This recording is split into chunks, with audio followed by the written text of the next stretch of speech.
Sud Radio, la France dans tous ses états, le fait du jour. Jean-Luc Mélenchon tenait hier son premier meeting de campagne à Saint-Denis devant les tombeaux des rois, hués par ses partisans. La symbolique était forte puisque Jean-Luc Mélenchon défend sa Nouvelle-France et son cortège de polémiques. On débriefe aujourd'hui avec le directeur de la Nouvelle Revue Politique, Arnaud Benedetti. Bonjour. Bonjour. Bonjour Arnaud Benedetti, merci d'être en direct avec nous sur Sud Radio, cette station que vous connaissez bien et qui vous apprécie énormément. J'ai besoin de vous pour décrypter ce grand instant politique que nous avons vu donc samedi. Montjoie-Mélenchon, c'est un cri de guerre. Hein. Montjoie-Saint-Denis, c'est le cri des rois de France. Et là, on était devant la basilique Nécropole et on a entendu un véritable cri de guerre. Ça veut dire que, Arnaud Benedetti, cette campagne politique pour la présidentielle sera une campagne militaire ou militante ? En tout cas, ce qu'il a voulu montrer hier, c'est qu'il y avait une capacité de mobilisation impressionnante, puisqu'il y avait manifestement plus de 10 000 participants à ce premier meeting de campagne à Saint-Denis, dans une ville symbolique. Alors symbolique, vous l'avez rappelé, pour l'histoire de France, mais symbolique pour la courte histoire de LFI, puisque en effet, ça fait partie des villes conquises par LFI lors des dernières élections municipales. Cette démonstration de force avait vraisemblablement l'objectif d'impressionner ceux qui sont ses concurrents à gauche. Au moment où à gauche, on aperçoit une très grande difficulté pour trouver un candidat qui, dans le camp réformiste de gauche, puisse réunir ce camp réformiste. Lui, il fait la démonstration qu'il a un appareil militant qui est organisé, vertical, discipliné et enthousiaste. Donc, dans la pré-campagne, dans le tour de chauffe dans lequel nous sommes rentrés, dont sa propre zone de chalandise électorale, il a indéniablement marqué des points. Il a marqué des points d'ailleurs depuis la déclaration de sa candidature. En fait, il y a une espèce de contraste entre, d'un côté, un appareil militant extrêmement bien organisé, extrêmement mobilisé, capable de faire venir des milliers de militants et de sympathisants, et puis de l'autre côté, un champ politique qui, à gauche, reste émietté, balkanisé, indécis. Alors Arnaud Benedetti, vous nous parliez de zone de chalandise. Justement, il est à Saint-Denis, j'allais dire en territoire conquis, dans un milieu urbain. On va écouter ce que Jean-Luc Mélenchon a expliqué à nos confrères de Radio Nova, pourquoi il ne perdait pas son temps à faire campagne dans la France rurale. Écoutez-le. On a plus vite fait en zone rurale de s'enfermer entre soi, entre gens du même habit ou entre gens de la même famille, que c'est le cas dans les villes. Voilà, il faut pas chercher des explications trop compliquées. Et puis dites-moi une chose, les gens font bien ce qu'ils veulent. Moi, je leur reproche pas leurs idées. J'essaye de les convaincre. Mais je trouve incroyable que les autres me disent « Dis donc, toi Mélenchon », ils sont tous anti-mélenchonistes, hein, évidemment, de principe et de base. « Tu n'as pas fait le travail ici et là. » Mais allez-y, faites le travail. Allez-y, puisque j'y suis pas, vous êtes enfin tranquille. Vous avez enfin un espace où vous pourrez faire valoir tout ce qui vous caractérise et qui est si intéressant. Arnaud Benedetti, on hallucine. Il est en train de nous faire le coup des 80 km/h. Les gens de la ruralité, faut un petit peu, voilà, ils sont un peu entre eux, ils sont un peu moins évolués que les gens qui vivent en milieu urbain.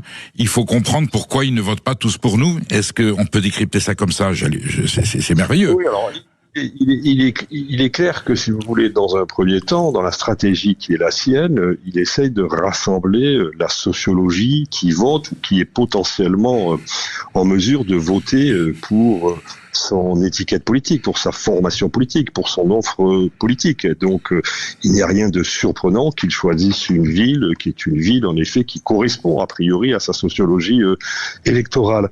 Ce qui, en effet, par contre, est tout à fait intéressant, qu'il faut relever et qu'il faut noter, c'est que quelqu'un qui aspire à être président de la République doit pouvoir parler à toute la France, à toutes les couches sociologiques de cette France-là. Et il semble, d'une certaine façon, en tout cas au moment où l'on parle, faire une croix sur cette France périphérique, cette France périurbaine, cette France rurale, qui, en effet, a priori, est plutôt portée vers d'autres choix électoraux.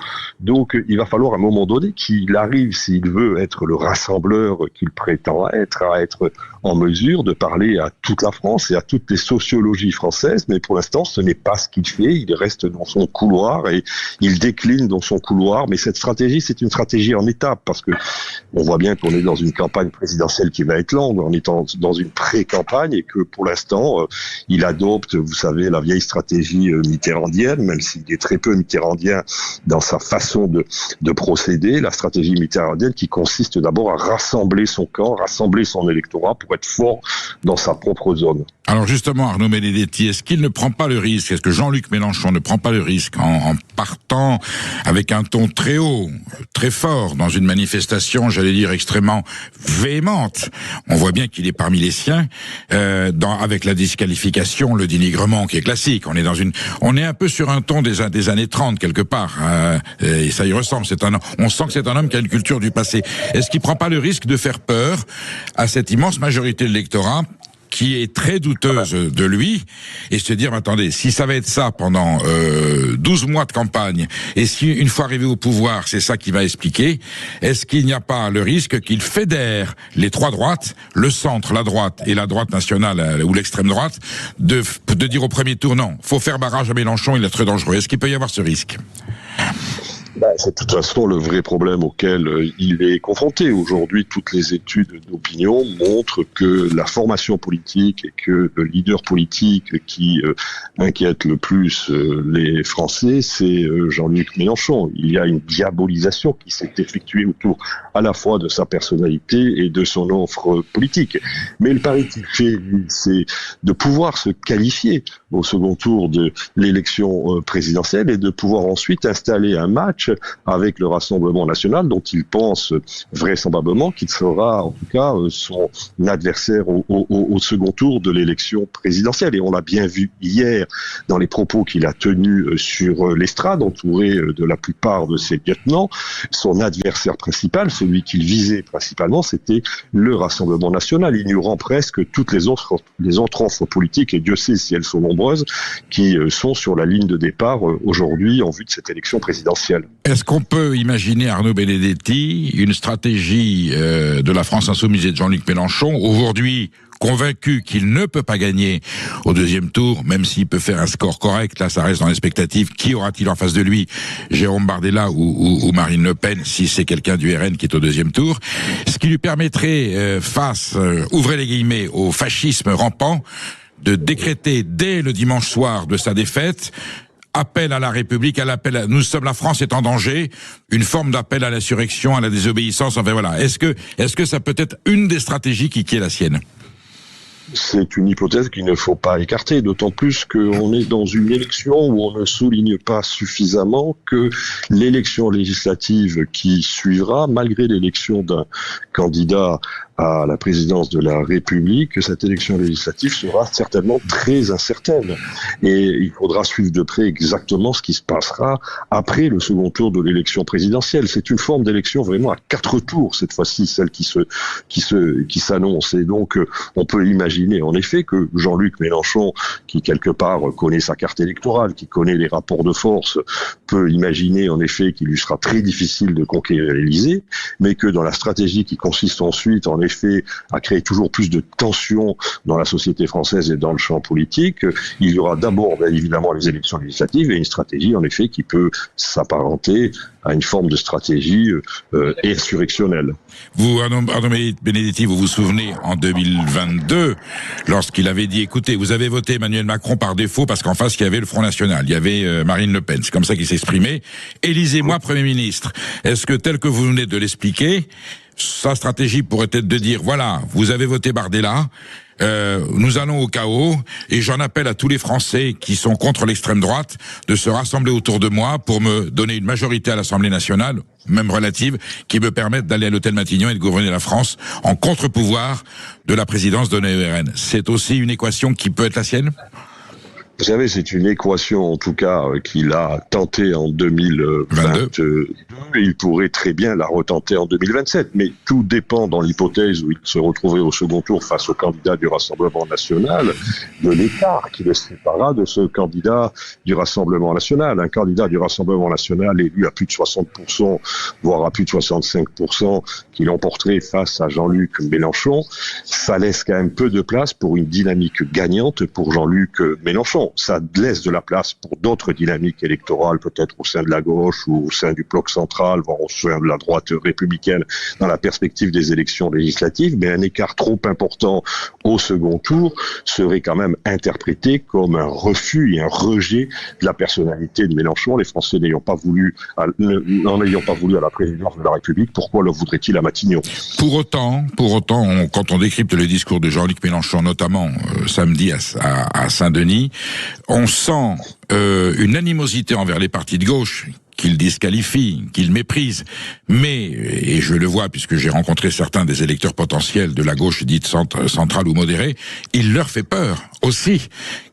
Pourquoi prend-il le risque finalement de faire peur à tout le monde? Il estime qu'il va pouvoir gagner juste avec son camp, alors que dans la famille de gauche, il aurait pu éventuellement par un discours un peu plus arrondi dire allez, on se serre les coudes, on passe l'éponge sur le passé. Au contraire, il est dans l'invective permanente. Ça répond à quel objectif? Vous avez raison de le dire, sauf que l'analyse que nous faisons aujourd'hui, c'est une analyse que nous faisons au 8 juin 2026. Certes. Au mois de mai 2027, personne ne peut le dire. Et le pari qu'il fait, c'est que sa dynamique de campagne sera suffisamment forte pour lui permettre d'agréger une partie de la gauche au second tour de l'élection présidentielle. C'est bien ce pari qu'il fait. Et donc, malgré tout, même en conflictualisant toujours plus ses relations avec les autres formations de gauche, il espère que la sociologie électorale de gauche, lorsqu'elle se retrouvera confrontée au choix entre un candidat du Rassemblement national, qu'il s'agisse de Jordan Bardella ou de Marine Le Pen, face à Jean-Luc Mélenchon, fera in fine le geste du vieux barrage antifasciste, entre guillemets, à laquelle, en général, elle se rallie. C'est un pari risqué parce que, en effet, et là je vous rejoins totalement, Jean-Luc Mélenchon, maintenant depuis plusieurs années et encore plus ces derniers mois, a, disons, d'une certaine manière, allergisé une grande partie de cet électorat le plus modéré qui soit, et on voit mal cette partie de l'électorat modéré qui peut voter d'ailleurs parfois pour un candidat macroniste se rallier à un candidat qui maintenant depuis plusieurs mois et plusieurs années conflictualise et hystérise en tout cas le champ politique. Alors justement, Arnaud Benedetti, est-ce que, au vu, si les sondages lui laissaient une petite chance d'être au deuxième tour, est-ce qu'il se peut qu'en milieu de campagne, cet automne, il assouplisse un peu son discours pour se dire j'ai besoin de quelques voix de la gauche modérée pour aller au deuxième tour, et que là il infléchisse son discours politique? Il le fait déjà. Il faut écouter, j'allais dire, précisément ce qu'il dit. Il a, d'une certaine façon, explicité et précisé, par exemple, le concept de Nouvelle-France qu'il a élaboré depuis maintenant plusieurs semaines, en disant que cette Nouvelle-France se devait d'être inclusive.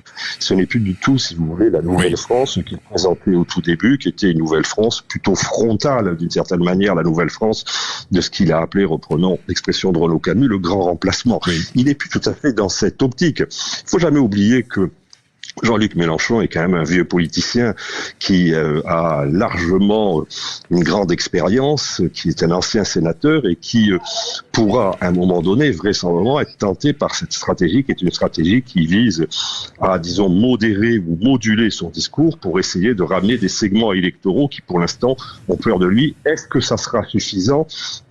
Est-ce que, compte tenu, en effet, du passif qui est le sien, il pourra faire cette remontada morale, d'une certaine manière, vis-à-vis de la gauche? Ça, c'est une grande question. Ça sera quand même très compliqué. Affaire à suivre, Arnaud Benedetti, et je suis persuadé qu'on la suivra avec vous sur Sud Radio. Merci à très bientôt.